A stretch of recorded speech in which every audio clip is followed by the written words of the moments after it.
અને વધુ એક મહત્વના સમાચાર, જ્યાં આતંકવાદ વિરુદ્ધની લડાઈમાં દેશ અત્યારે એકજૂટ થયો છે, વિપક્ષ પણ અત્યારે સહયોગમાં છે। રાહુલ ગાંધીએ પણ કેન્દ્રીય ગૃહમંત્રી અમિત શાહ સાથે વાતચીત કરી હતી। તેમણે કહ્યું કે નિર્દોષ પીડિતોને ન્યાય મળવો જોઈએ, અમે પણ સરકારની સાથે છીએ। બીજી તરફ સીએમ અબ્દુલ્લા સાથે પણ રાહુલ ગાંધીએ વાત કરી છે। વિપક્ષી દળોના અલગ અલગ નેતાઓએ પણ આ હુમલાની નિંદા કરી છે। એટલે કે આતંકવાદ વિરુદ્ધની આ લડાઈમાં દેશ અત્યારે એકજૂટ થયો છે। રાહુલ ગાંધીએ પણ કહ્યું છે કે અમારો સંપૂર્ણ સહયોગ છે, પરંતુ જે પ્રકારે હિન્દુઓને ટાર્ગેટ કરાયા છે અને આતંકીઓ વિરુદ્ધ સતત આ આકરા પગલાં લેવામાં આવે, જડબાતોડ જવાબ આપવામાં આવે તેવી વિપક્ષ દ્વારા પણ માંગ કરવામાં આવી છે। વિપક્ષી દળોના નેતાઓએ પણ આ હુમલાની કડક શબ્દોમાં નિંદા કરી છે।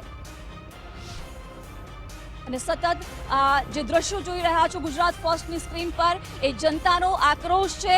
જમ્મુ કાશ્મીરના અલગ અલગ દ્રશ્યો છે, તમે ત્રણેય વિન્ડોમાં જોઈ શકો છો।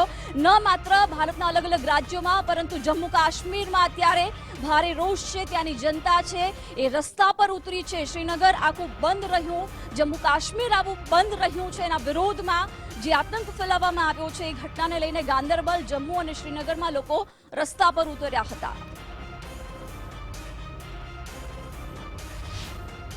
और हम इसको मजम्मत करते हैं और मुल्क के पूरे लोगों से कहना चाहती हूँ, महबूबा मुफ्ती, पूरे मुल्क के लोगों का कहना चाहती हूँ, मैं आपसे शर्मिंदा हूँ, कश्मीरी आपसे शर्मिंदा है। आप हमारे यहाँ आए और आपके साथ इतना बड़ा सानिया हो गया।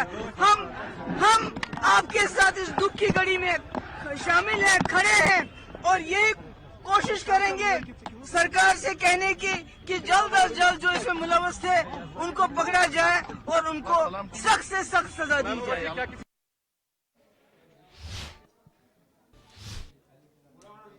બિલકુલ, તો જે પ્રકારનો પહેલગામની અંદર જે આતંકી હુમલો થયો તેની અંદર સ્પષ્ટ છે। નેપાળના વડાપ્રધાને પીએમ મોદી સાથે ટેલિફોનિક વાતચીત કરી, તેની અંદર પીએમ મોદીએ એક સ્પષ્ટ સંદેશ આપ્યો છે કે આતંકીઓને કડકમાં કડક સજા આપવામાં આવશે। એટલે સીસીએસની બેઠક પહેલા સૌથી મોટું અપડેટ એ છે કે કેબિનેટ કમિટી ઓન સિક્યુરિટીની બેઠક પહેલા જ્યારે વિશ્વભરના દેશોનો ભારતને સાથ મળી રહ્યો છે આતંકવાદ વિરુદ્ધની લડાઈમાં, એ લડાઈની અંદર, એ બેઠકની અંદર, ટેલિફોનિક ચર્ચાની અંદર વિશ્વના નેતાઓ જે પ્રકારે સંવેદનાઓ વ્યક્ત કરી રહ્યા છે, સાથ જાહેર કરી રહ્યા છે, તેના આધાર પર સ્પષ્ટ છે કે આતંકવાદ વિરુદ્ધની જે લડાઈ છે તેની અંદર ભારત હવે જડબાતોડ જવાબ આપવાની તૈયારી કરી રહ્યો છે। તેના માટે થોડી જ ક્ષણો બાદ, એટલે કે બરાબર 6 વાગ્યાના ટકોરે સીસીએસની બેઠક દિલ્હીમાં મળવા જઈ રહી છે પીએમ મોદીની અધ્યક્ષતામાં।